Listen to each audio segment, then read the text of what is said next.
Hello, everyone. Welcome to the webinar on a rare liver disease known as primary biliary cholangitis and its close relative, primary sclerosing cholangitis, or PSC. I'm your host, Farah Douglas, President and CEO of the Liver Health Foundation in Greater Los Angeles. I hope this webinar provides you with more understanding of this disease and its impact on our livers and our lives.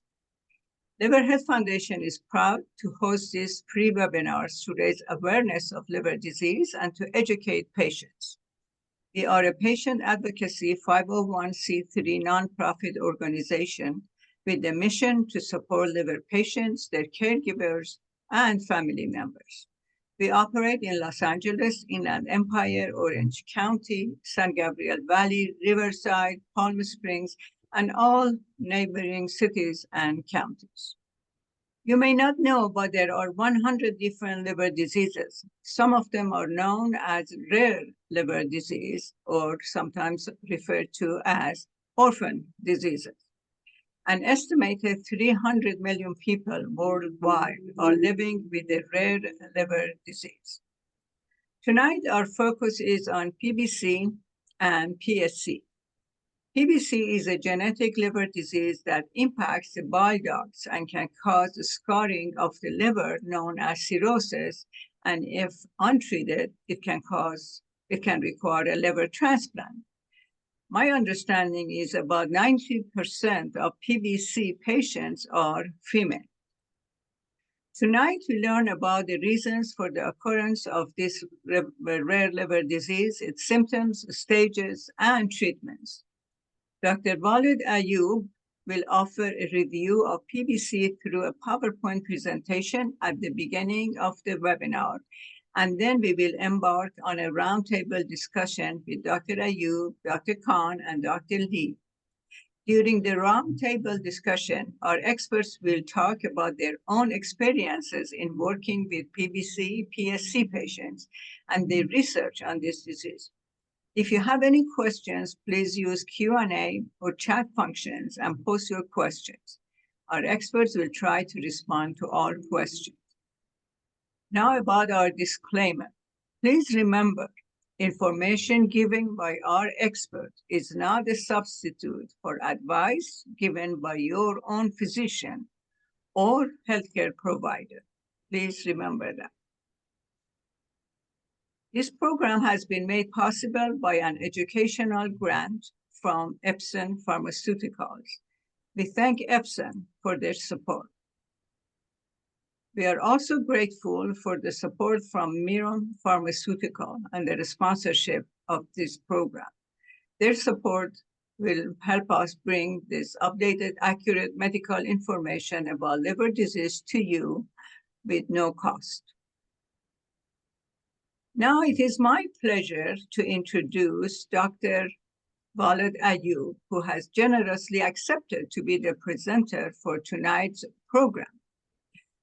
Walid Ayub, MD, FAA, SLD, AGAF, is Professor of Medicine, founder and director, Autoimmune and Liver Disease Program, Associate Medical Director, Liver Transplant Program at Cedars-Sinai Medical Center. Dr. Ayub is board certified in gastroenterology, transplant hepatology, and has been involved in several clinical trials investigating pharmacological therapeutics for liver impairments, PBC, PSC, hepatitis B, and hepatitis C. He is currently a primary investigator for clinical trials assessing the efficacy of novel agents in the treatment of MASH, or non-alcoholic fatty liver disease, primary biliary cholangitis, and primary sclerosing cholangitis, and is a co-investigator on studies with novel agents for the treatment of HCV, which is hepatitis C. Dr. Ayub has been an invited speaker at the digestive disease meetings and has moderated sessions at American Association for the Study of Liver Disease and the American Transplant Congress. discussing liver cancer therapies and management, as well as treatment of viral hepatitis and quality of organs in the solid organ transplant recipient. Dr. Abioub is a member of National Steering Committee for PBC and hepatitis B. He's also a fellow at AASLD and a member of the American Gastroenterological Association, American College of Gastroenterology, and American Society of Transplantation. Dr. Abioub has held responsibilities as editor of Journal of Pancreatic Disorders and Therapy, and a reviewer for a variety of journals, such as the American Journal of Transplantation, Liver Transplantation, Journal of Clinical Gastroenterology, Journal of Hepatology, and Digestive Disease and Sciences. Dr. Abioub is a member of the Liver Health Foundation's Medical Advisory Council. I think this is the appropriate place and time to congratulate Dr. Abioub for receiving Liver Health Foundation's 2025 Healthcare Visionary Award. The award will be presented to Dr. Abioub on October 11th at Salute to Excellence in Liver Care event. For more information, please visit our website so you can learn about the event and also purchase ticket to attend. Dr. Abioub, congratulations, and thank you for your continued support of our efforts. We are delighted to have you with us tonight. We are ready for your presentation. Thank you, Farah.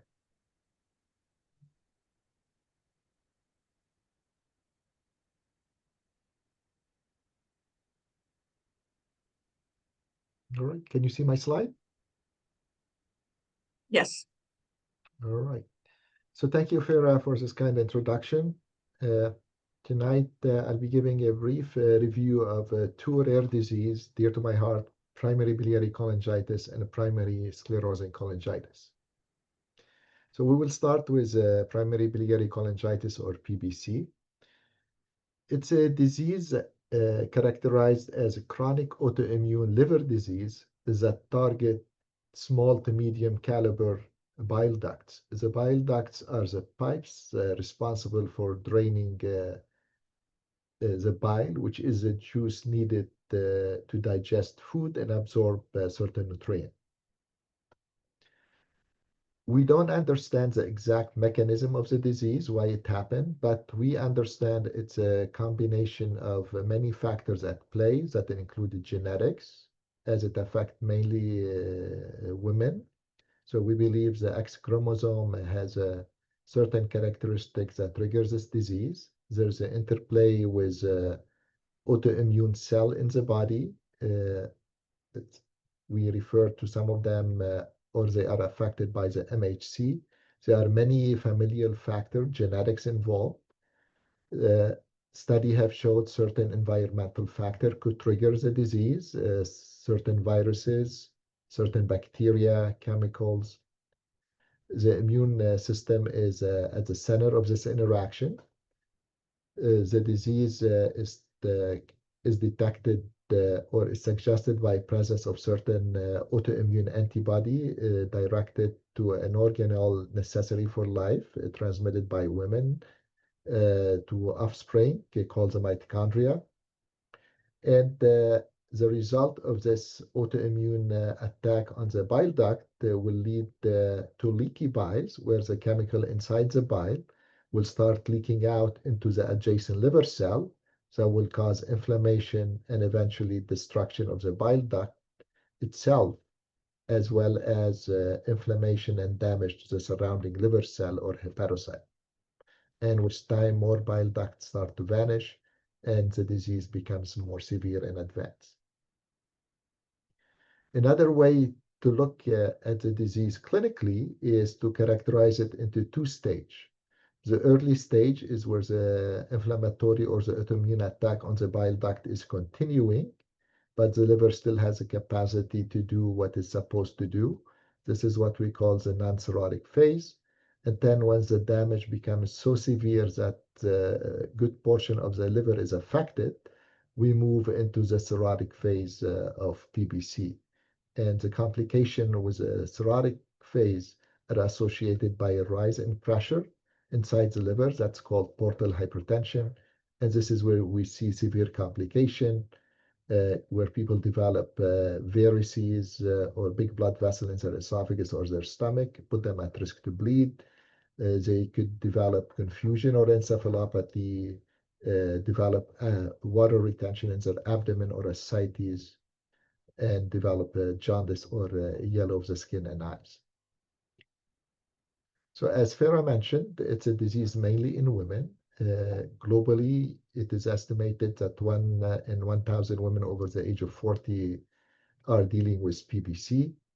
But what's interesting, over the years now, we have studies showing an increased rise in the prevalence of PBC in men, and it has doubled over the last 20 years or so, where it went from 7 to 15.4 per 100,000 patients. This could be secondary to becoming, to physician becomes more aware of the disease, looking for it more often, and increase awareness by the patient about the disease. If we look at the different ethnicity that are affected by this disease, we could see women of white ethnicity, non-Hispanic, are the most common. But keep in mind, most of the studies are done in areas where there's a higher percentage of white and non-Hispanic people, such as North America and in Europe. But still, we're finding PBC in almost in every ethnicity, and those numbers are continue to rise. It's a disease of middle age, where patients are usually diagnosed in their early 50 to 60 mainly, but now we're seeing diagnosis done at any age. So those numbers are expected to increase with time due to early detection of the disease, greater suspicion. So we might see more people diagnosed in their early 40s compared to what's known now. So how to make the diagnosis? In the past, we relied on liver biopsy to make a diagnosis of liver disease. PBC is one of the diseases where liver biopsy is not needed anymore, as we make a diagnosis based on a blood test, elevation in a certain blood test called the alkaline phosphatase, in the presence of a certain antibody, autoantibody called AMA, or other specific one presence in patient with PBC. If patient has two of the three items listed on the slide, they have a 96% chance of having PBC. Very common question is why PBC is not diagnosed early. It's quite simple. Most of the patients with PBC don't have any associated symptom. Most of them are asymptomatic, and if they have symptom, it's usually non-specific. The most common symptom seen in patients with PBC is fatigue and itching or pruritus in about 70 to 80% of the patient. But as you could see, there are many reasons why a person could be tired or having itching. We don't have a specific laboratory finding done in a primary care setting that will raise a suspicion for PBC, except for elevated ALK phos.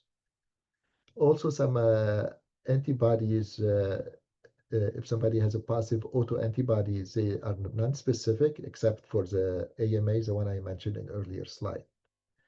And because it's a rare disease, we need to assess for other common cause of elevated liver tests or alkaline phosphatase.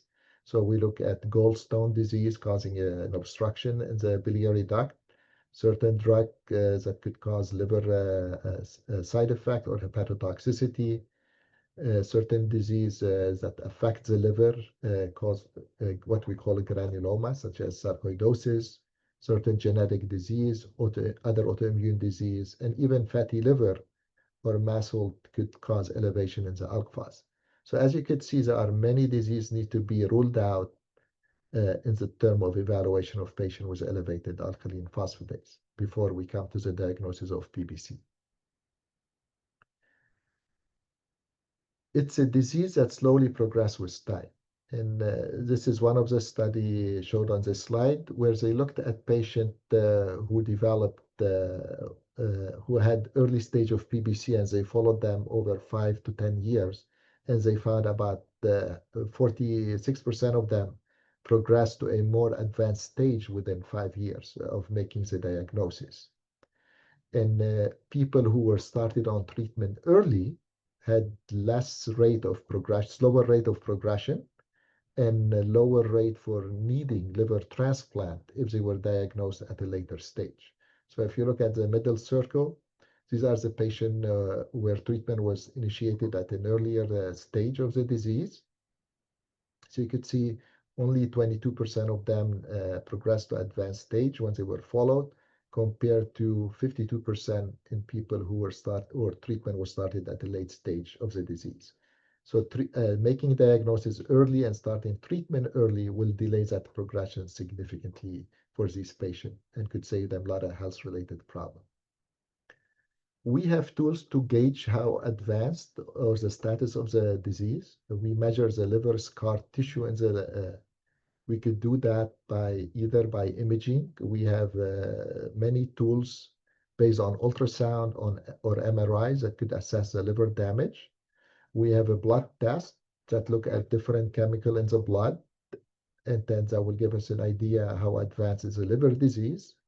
Or we could rely on the liver biopsy as we did many years ago, but as I said, that's rarely needed this time, since we have those what we call non-invasive testing tools that are replacing liver biopsy. So this is a slide showing the importance of monitoring the liver test and why patient with PBC should be followed by their physician, even if they are asymptomatic. This is, in this slide, you could see people who were able to normalize their liver test in the upper line did better, they survived longer and better than people who were not able to normalize their alk phos. So that's another marker why monitoring patient on therapy is very important, and having the patient follow with their physician is important. Try to bring them from the bottom curve to the upper curve. So how we make a diagnosis, we talked about it. Once you make a diagnosis, it's very important to start therapy. The first line therapy we have is ursodiol therapy. It's usually given and patient is monitored for 6 to 12 months afterward. About 60% of the patient will respond to the therapy, and afterward we make a decision if the patient needs to be on a second line therapy depending on that response. As I mentioned, we have criteria to gauge the response to therapy. If they show a response, we just continue first line therapy. If they show partial or no response, then we consider second line therapy. And we have 3 drugs approved by the FDA for second line therapy: obeticholic acid, elafibranor, and seladelpar. And just a reminder, 40% of the patients don't respond or have inadequate response to first-line therapy. Also keep in mind that patient with PBC could have other complications related to PBC. The bile that the liver make is important in absorption of certain vitamin. We call them fat-soluble vitamin, and they are 4: vitamin A, D, E, and K. So it's important to monitor the vitamin levels and to put the patient on vitamin supplementation, have a multivitamin or a specific vitamin if we have level which one are deficient. Because they cannot absorb vitamin D well, they are at risk to develop osteoporosis or weakening of the bone, osteopenia. So getting a scan or assessment for osteoporosis is important. That's usually done through a bone density scan ordered by primary care provider every 2 years, and vitamin D with calcium supplementation. Patients with PBC are also at risk for hyperlipidemia, and there is no problem or contraindication from a liver standpoint to start patient on a treatment for hyperlipidemia or elevated lipid if deemed necessary by their provider. There are other autoimmune diseases that coexist with PBC. One of the common one is a thyroid disorder. So these patients also get screened for thyroid disorders.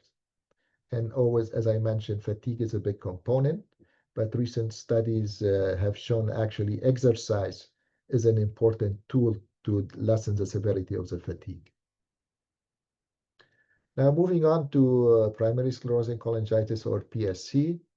Unlike PBC, this is a disease mainly seen in men. 60 to 70% of patients with PBC tend to be male. It's usually diagnosed at an earlier age, 30 to 40. Unlike PBC, we don't have associated autoantibody profile. As a patient with PSC tend to have overlap with other disease or certain autoantibody, but nothing specific to PSC. There are certain markers that will indicate the rapid progression of a patient with PSC. For example, if they have a certain immunoglobulin level, we call it IgG4. These patients who have positive testing for this immunoglobulin tend to progress at a faster rate in their disease course. To raise a suspicion for a PSC is like PBC, is they need to have elevated alk phos usually, and that's why it's important to rule out a biliary obstruction or problem with the bile duct as a cause. That's why we do an imaging of the bile duct. This is usually it's done with an ultrasound and confirmed with an MRCP or an MRI, where you could see these white pipes are not uniform. They are beaded, we call it, and you could see narrowing between and lakes in between. So this is usually suggestive of PSC. In PSC, the bile duct they have narrowing called stricturing, while in PBC they tend to disappear. So that's one of the difference between the two disease. And to make this diagnosis, as I mentioned, you need an MRI or a special endoscopy, invasive endoscopy called ERCP. And it's very important to look for other causes of this finding. And usually the physician will do an extensive workup to rule out for other causes of biliary obstruction. PSC is also associated with a higher rate of certain cancer. Patient with PSC has a higher risk to develop bile duct cancer. We call it cholangiocarcinoma, gallbladder cancer, and if a patient has cirrhosis, liver cancer also is a higher risk in these patients.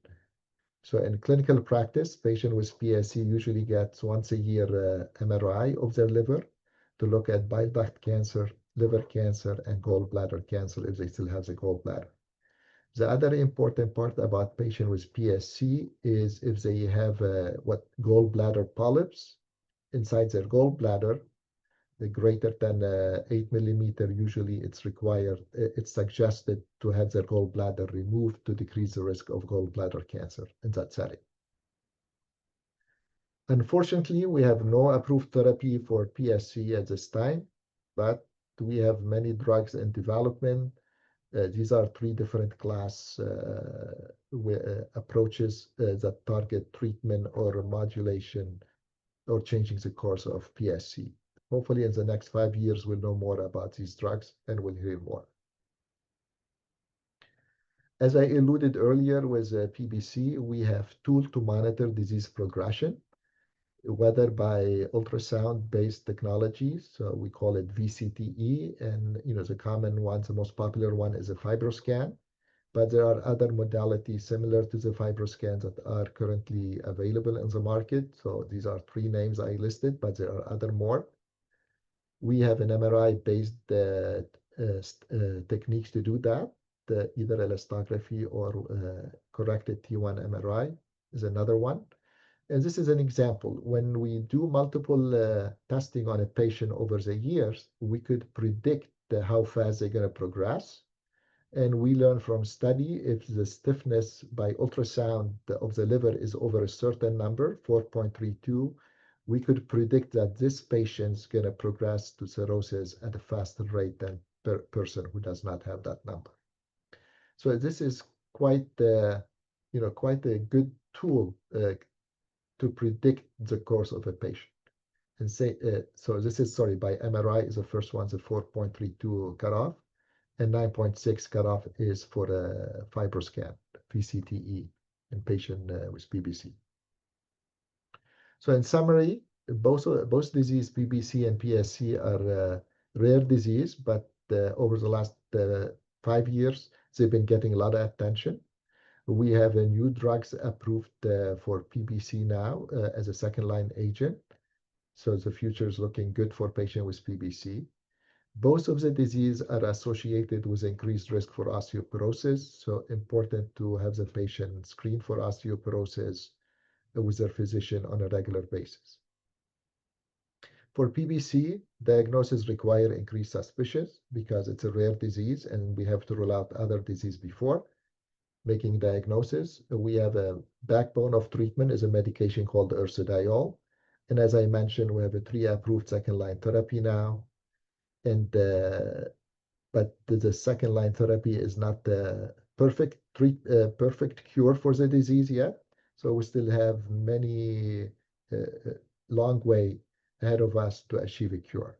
And what's important about the second-line therapy is showing impact on itching, and prelim data shows it also might affect the fatigue that a lot of patients suffer from. For PSC, unfortunately, is not the same situation as PBC. We have no cure. We have no current approved FDA medication for it. But keep in mind, the PSC is associated with a higher risk of biliary malignancy. And hopefully we'll see new therapy approved or being developed over the next 5 years. One of the common problems with PBC and PSC that the patients suffer from is itching. And now we have a new class of drug called the IBAT inhibitors that's being studied in PBC and PSC. And hopefully we'll see approval for this class of drug in the next 2 years. So stay tuned for this class of drug. And I think that will conclude my presentation. Thank you so much, Dr. Ayub. That was great, very good information. And let's see, we are now going to start on our roundtable discussion. During this roundtable discussion, Dr. Ayub and our 2 other guests will start talking about responding to questions and also talking about their own experiences with these 2 diseases, really, and also tell us about the research that they may have done, and we'll go from there. Okay. So it is now, I'm excited to introduce a wonderful friend of Liver Health Foundation, Dr. Jeffrey Kahn. Dr. Jeffrey Kahn is Professor of Clinical Medicine, Medical Director, Liver Transplant Program at Keck School of Medicine, USC. Dr. Kahn received his fellowship training in gastroenterology and transplant hepatology from the Keck School of Medicine and Cedars-Sinai Medical Center in Los Angeles. He is board certified in internal medicine, gastroenterology, and transplant hepatology. Dr. Kahn's primary research interests are in liver transplantation, hepatocellular carcinoma, and viral hepatitis. He has written and co-authored several abstracts and peer-reviewed articles on various topics such as chronic hepatitis C and liver transplantation. He is also a distinguished lecturer. Dr. Kahn is a member of the Liver Health Foundation's Medical Advisory Council. It was our privilege to present Excellence in Healthcare Award to Transplant Institute at Keck Medical Center of University of Southern California, USC, and honor Dr. Jeffrey Kahn in 2023. Dr. Kahn, welcome. Thank you for your participation. Thank you very much. I am happy to introduce Dr. Brian T. Lee from Hoag Liver Program. Dr. Lee is Program Director, Hoag Liver Program, and at Hoag Digestive Health Institute. He is Associate Consultant, Hepatological Division of Gastroenterology, Hoag Hospital, Newport Beach, California. Dr. Lee is board certified in transplant hepatology and gastroenterology. He practices in Newport Beach and Irvine with a focus on patient care in the diagnosis and treatment of complex liver diseases. His clinical interests include liver cancer, autoimmune liver diseases, and autoimmune complications after liver transplantation. Dr. Lee is a member of professional organizations including AASLD, AGA, AST. He's a principal investigator for several clinical trials in hepatology. He's well published in numerous medical journals, research abstracts, and book chapters. Dr. Lee is also a member of the Liver Health Foundation's Medical Advisory Council. Dr. Lee, thank you and welcome to PBC webinar. We appreciate and happy to have you with us. Thank you so much. Appreciate the introduction. Okay, now we are going to start on our roundtable discussion. I have sent questions to all three doctors that I had received, but to start the roundtable, and Dr. Ayub, you mentioned that, I wanted to see if there are other information that any of you can give us. The question is, what is the prevalence of PBC in various ethnic groups, such as Asian, Hispanics, Middle Eastern, Black, whites, and others? Yeah, I mentioned it in my presentation earlier. Most of the studies are done in North America and in Europe. We don't have a lot of data on Middle Eastern patient, but in the study I quoted, in Asians, there was about 7% of patient with PBC, 7% of Asian in that study had PBC. African American was 8%, and white 64%. I can say in our practice, sort of in East LA, we're actually doing a study looking at, who has PBC in our area. And I would say that most of our patients that we see are Latina or Latino, both males and females. And I think that's sort of an diagnosed group of patients, and probably also the sort of treatment outcomes are unclear. So that's kind of what we're looking at. And I'll also say that I gave a lecture in an Asian country about 10 years ago, and I was going to actually talk about PBC. And I got to the country and I was going over my talk with the professor who invited me, and he said, don't talk about PBC because we don't see it here. And I think obviously they do, but I just think it's very underdiagnosed in many parts of the world. And the problem is, as Dr. Ayub mentioned, if you start people on treatment early, you can actually change the prognosis very significantly. Dr. Lee?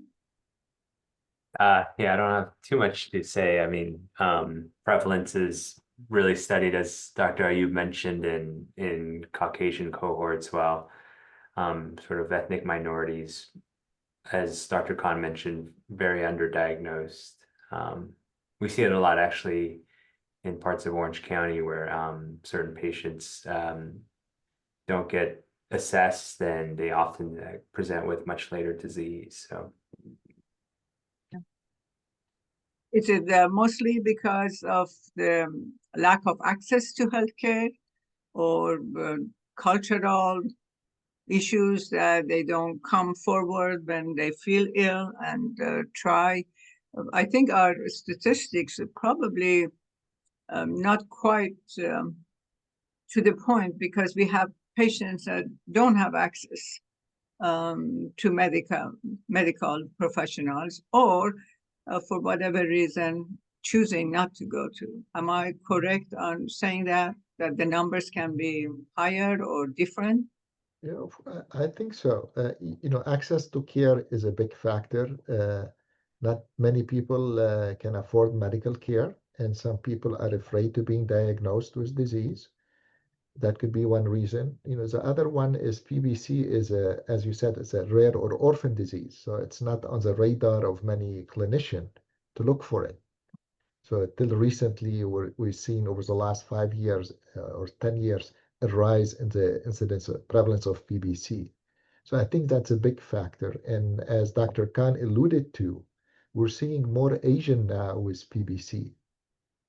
So that's also going to be showing up as a next statistical analysis, or prevalence of PBC in different ethnicity.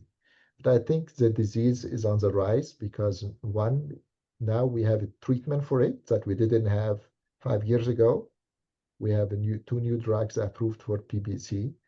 So I think having a new therapy for a disease will increase its prominence among clinician radar and will lead to more diagnosis of these patients. Can I add one thing to that? That I think it's very interesting. So PBC is a very interesting disease because it's thought that you need actually a genetic predisposition and then something else to happen. And I think that something else to happen could be some infection, but it could also be some environmental exposure. And I will say that as the environment changes, as it changes in different parts of the world, as diet changes, as diseases change, as climate changes, we might actually see changes in prevalence.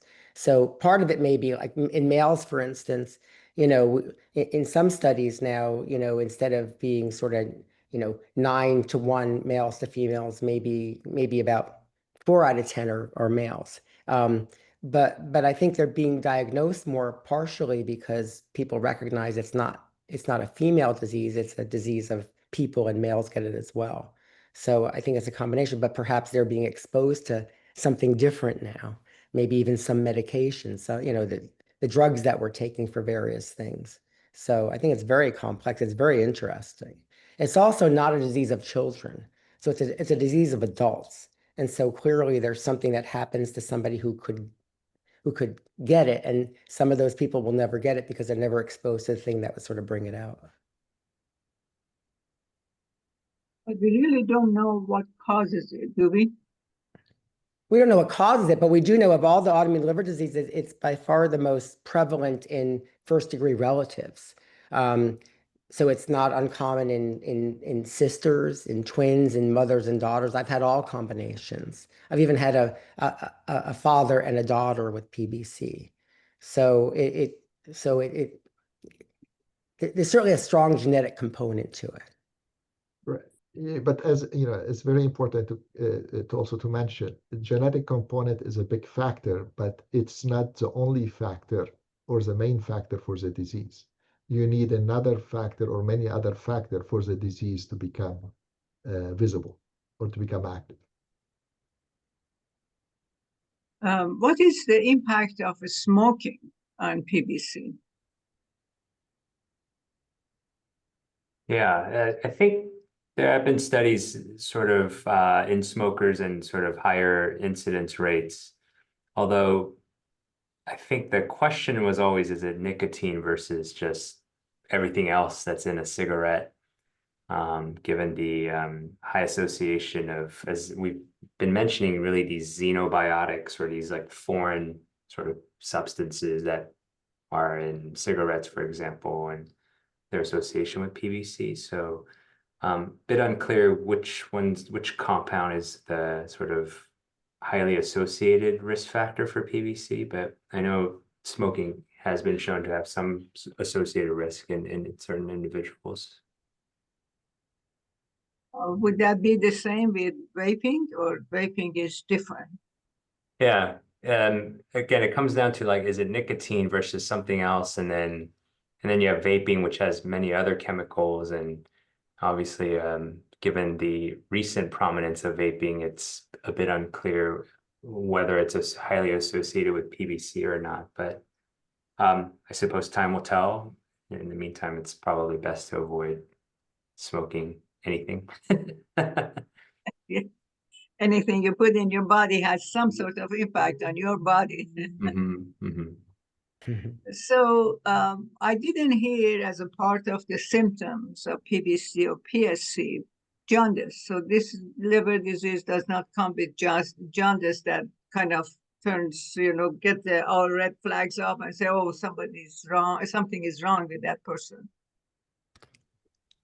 Well, I mean, we hope to actually diagnose patients before their jaundice.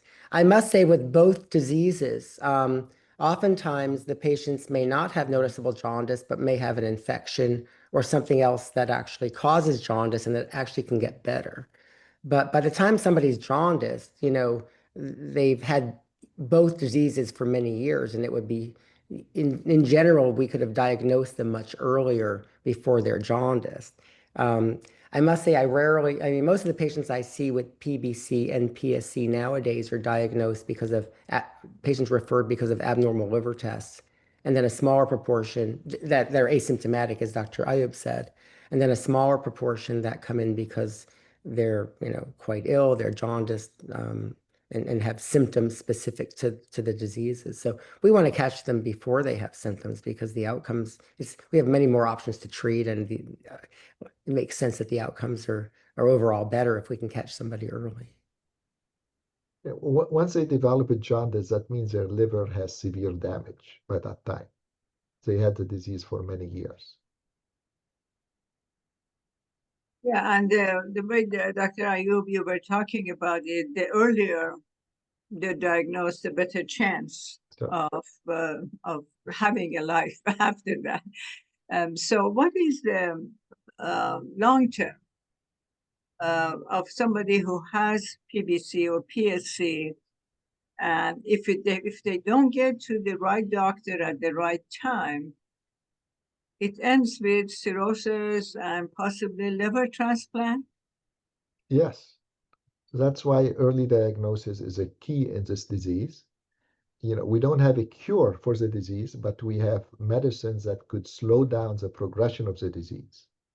So getting the patient on treatment early is very rewarding for the patient. It could save them liver transplant, as an extreme case. It could avoid them complication from cirrhosis, from portal hypertension, and would give them better quality of life. And now we have, as I mentioned, we have four medicine approved for it. So in my mind, most patients with PBC should be living longer now, a better quality of life, and not requiring liver transplantation. What kind of diet do you recommend to people who have PBC? And also, one of the things I hear is they're constantly feeling tired. What kind of exercises can a person with PBC do that still help them move along and get to the healing process? But as they tell me they're so tired, they can't even walk. So let's start with food and nutrition, and then exercise. All right, so I will take the first part. So food, there in a patient with liver disease, nutrition is a key. You want to provide the nutrient for the liver to continue to function, especially if they have advanced stage of the disease. You don't want to deprive them from food, because PBC affect what we call fat-soluble vitamin. So one, you want to make sure to have enough supply of those vitamins. Usually fatty meals will give them hard time if they have advanced disease. They could develop diarrhea from it. Or, the other one, I tell all my liver patients, the salt will make the body work hard. So I would advise to limit the amount of salt if they can, not to indulge, even if they don't have advanced liver disease. So that's one thing. Exercise is a key. You want to preserve their muscle mass. And as I mentioned in my presentation, exercise is the only therapy that showed to improve fatigue in a way. In that study, there was an improvement, as I recall, 20 to 40% improvement in fatigue scale in those patients. We have medicine we have a stimulant to counteract the fatigue effect, but they come with a lot of side effect, and they are kind of on a restricted use of medication. It needs special approval for those medication. Dr. Khan, anything to add? Yeah, I just want to add about exercise. I think exercise is very important. But there are sort of different stages of disease, and at different stages, I think different types of exercises are helpful and certain types aren't helpful. I'll give an example. I had a patient with PSC who had quite advanced disease and was doing deadlifts, which are kind of an exercise where he was lifting 300 pounds. And he had a big spleen and had a lot of sort of increased pressure in the abdomen. And when people with more advanced disease, he felt good, but but that said, with more advanced disease, when there's something that's called portal hypertension and you lift weights that are too heavy, it can actually increase the pressure in the abdomen, and that can actually result in bleeding. So I would say that I think exercise is a remedy for almost anything to some extent, but I think it has to be tailored based upon the extent of the disease. I tell patients with a little bit more advanced disease, I'm a big advocate of yoga and Pilates. And what I usually tell patients is, if you're going to do that, do it under supervision of an expert and, kind of maybe the guidance that would be followed by, say, somebody who's pregnant, where you don't want to increase abdominal pressure. You don't want to do things that are going to sort of, be sort of harmful on the abdomen. And I think that's sort of a good guide. And there are plenty of websites sort of looking at these sort of gentle exercises that are good for the core, good for the mind. And I also think meditation is very important as well. Very good point, Jeff. Dr. Lee, did you want to say something? Oh, I mean, I think Dr. Ayub and Dr. Khan really highlighted the key parts. And Dr. Ayub did a really excellent job pointing out the importance of fat-soluble vitamins as well, which is a lot of these patients can develop pretty significant vitamin deficiencies because of their cholestatic liver disease. So also, obviously, with the proper supplement, making sure those levels are normal and not deficient.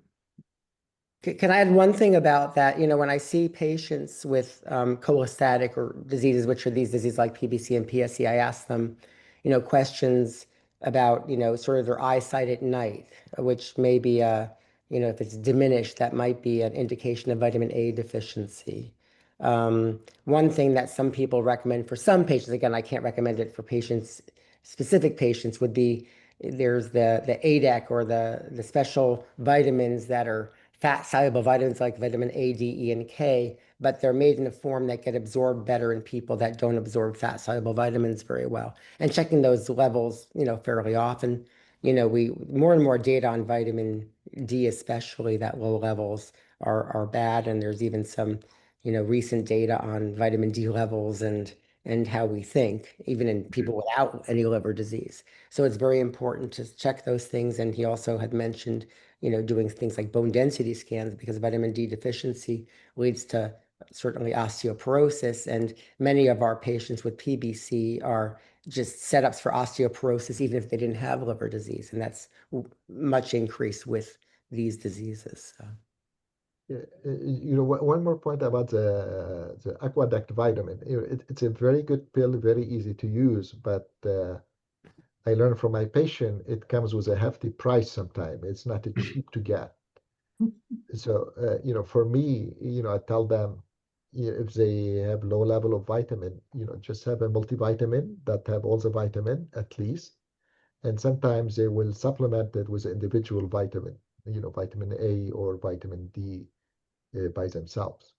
What I've done in clinic before is actually going on Amazon, and because there are all these different formulations that we kind of choose one. But it's a good, I would say that, we work with a very, very good bariatric medicine person that deals with the sort of weight loss surgeries that patients develop a lot of vitamin deficiencies. And oftentimes when patients have deficiencies, I actually, ask him, what do you think is the best way to supplement these patients, knowing that they have these diseases and quite significant deficiencies? And it could be very, very helpful. Yeah. Now, from what Dr. Ayub, you were saying, this disease, PBC, is hereditary. It has a component of hereditary. It has a hereditary component, but it's not 100% passed from father or mother to children. Yeah, you mentioned, was that Dr. Khan that mentioned is the father and the daughter who have that PBC? Well, no, the classic would be twin females, but I've seen it in a father and a daughter, but the classic would be twin females. But it's not, I mean, most people that have PBC won't have relatives with PBC, but of all the autoimmune liver diseases, it's the most common where you would see that. So it's not that it's common, but it can occur. So just to keep an eye out for that. To raise a suspicious for it. If you have a family Suspicious. member with PBC, it should move up higher on your radar. Exactly. This is what Dr. Khan is alluding to. Exactly. I have a mother who has autoimmune hepatitis, which is related to PBC, and then later her daughter was diagnosed with PBC. So just having that index of suspicion, hey, there's something going on here, and just So Jeff, there was a question about this, just to build on what you said. There was a question about overlap. yeah. One of the audience mentioned. Could you teach us or explain to us what's overlap PBC with autoimmune? Yeah, so really the autoimmune liver diseases in many cases are there's a sort of a continuum and a spectrum. And so I'll give you an example. It's not uncommon for a young person, say a teenager, to be diagnosed with autoimmune hepatitis and ulcerative colitis, which sometimes go together, especially in younger people. And we've had patients that had autoimmune hepatitis as, say, a teenager, early 20s.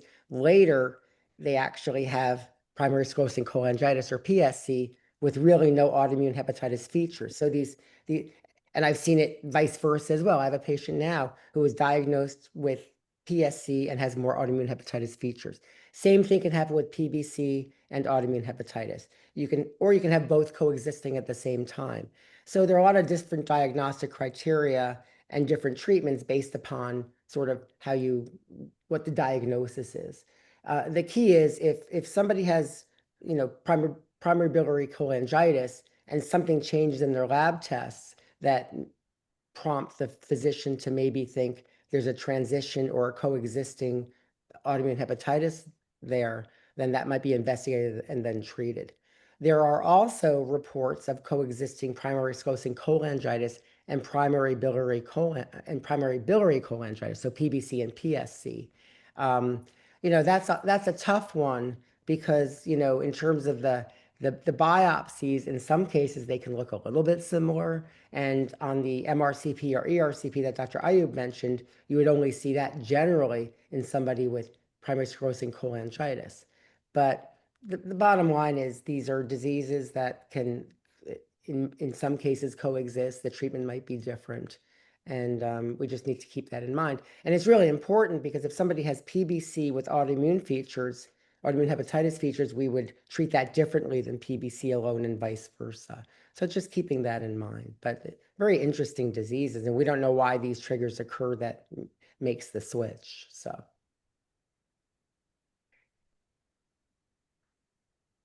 Well, we can't hear you, Farah. For a person, a woman who has PBC, is it safe for her if she is still in a bearing age to get pregnant or be pregnant? What does PBC do to a woman who is already pregnant? I'll answer that. I think it's generally safe if they don't have any signs of chronic liver disease and cirrhosis. It's hard to tell female patients they can't have children when, just because of a disease and whatnot. But obviously the risk gets higher once you develop liver cirrhosis from whatever your liver condition, in this case, obviously PBC. And interestingly, I've had a case of a patient who developed ICP, intrahepatic cholestasis of pregnancy, in her third trimester, and she delivered and whatnot, and then 6 months later, a year later, her pruritus still hasn't resolved, and she ends up being diagnosed with PBC with AMA positivity. So kind of an interesting sort of, again, in this weird spectrum of autoimmune conditions, and you never know how things can masquerade as one versus the other. So I'll also add that it's not uncommon for people with PBC to actually for the disease to become evident after delivery, where there's nothing going on beforehand. And in fact, autoimmune diseases in general, even if they're pre-existing and known, they often become kind of quiescent during or kind of less active during pregnancy, and then they kind of what we call flare or become more active. So when I have patients who are pregnant who have really any liver disease, but especially the autoimmune diseases, I always want to make sure I check liver tests, see them, shortly after delivery, and that we follow them closely because some of these things can get pretty significant. And, I've seen patients with PBC get diagnosed after delivery when they become jaundiced after delivery.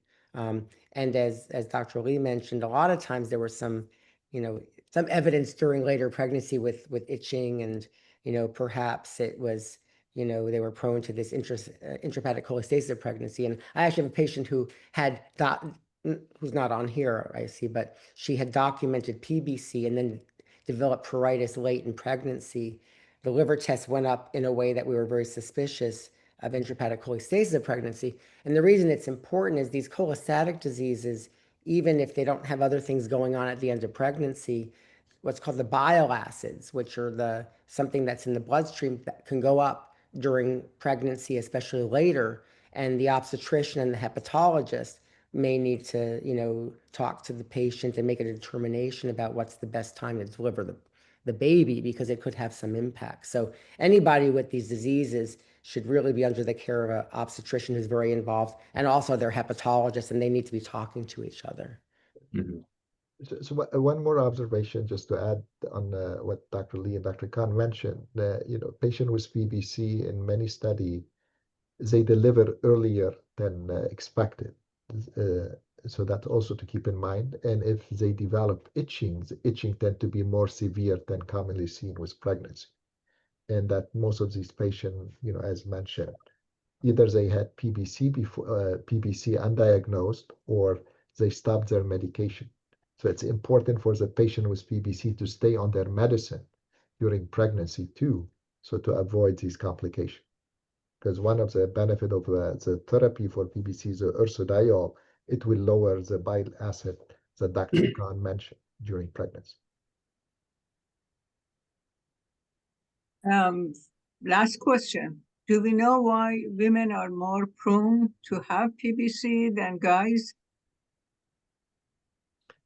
Any physical reason for So that? Something in our being? I alluded to in my presentation. So there was some studies that link PBC to the two X chromosomes that the woman has. The X chromosome is responsible for a lot of the autoimmune disease that we see in people. And then the other theory is mitochondria in women is also quote unquote predisposed for autoimmune disease. So that's from my latest reading about PBC. Jeff? Yeah, I'll also mention, as I mentioned, PBC is a disease of adults.